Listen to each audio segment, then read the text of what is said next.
హైదరాబాద్ ను పెట్టుబడులకు స్వర్గధామంగా మార్చిండు కేసీఆర్. ఎన్ని ఐటీ కంపెనీలు అందరు కూడా ఇండియాలో ఐటీ కంపెనీ పెట్టాలంటే హైదరాబాద్ కు వచ్చింది అందరు కూడా.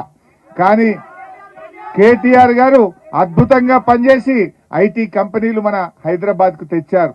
కానీ ఈరోజు చూస్తే ఈ ప్రభుత్వం మొత్తం కూడా ఆగమాగం అయిపోయింది. రైతుల పరిస్థితి కూడా వడ్లు కొనే పరిస్థితి లేదు, పత్తి కొనే పరిస్థితి లేదు. వెనకటికో సామెత ఉండేది, ఇగురం లేనోడు ఎగుసం చేస్తేనట వడ్లు వాగుపాలైనాయట, గడ్డి గాలిపాలైందట. రేవంత్ రెడ్డి పాలన కూడా గట్ల ఉన్నది. రేవంత్ రెడ్డి పాలన కూడా గట్ల తయారైపోయింది రాష్ట్రంలో. అంత ఆగమాగమైంది. ఇప్పటికే అందరికి కూడా అర్థమైపోయింది. అందుకే ఇవాళ మీరు చూస్తే రేవంత్ రెడ్డి ప్రభుత్వానికి ఇవాళ ప్రతిపక్షంగా మేము ఫీల్డింగ్ బౌలింగ్ పర్ఫెక్ట్ చేస్తున్నామా లేదా? గుగ్లీలు పడుతున్నాయా లేవా? ఇవాళ రేవంత్ రెడ్డి ప్రభుత్వానికి కరెక్ట్ గా వాళ్లకు ఇలా 11 మంది మంత్రులు ఉన్నారు. ఆయన కాక క్రికెట్ లో 11 మంది ఉన్నట్టు రేవంత్ రెడ్డి కేబినెట్ లో కూడా 11 మందే ఉన్నారు. ఇప్పుడు ఆయన కాక 11 ఉన్నారు.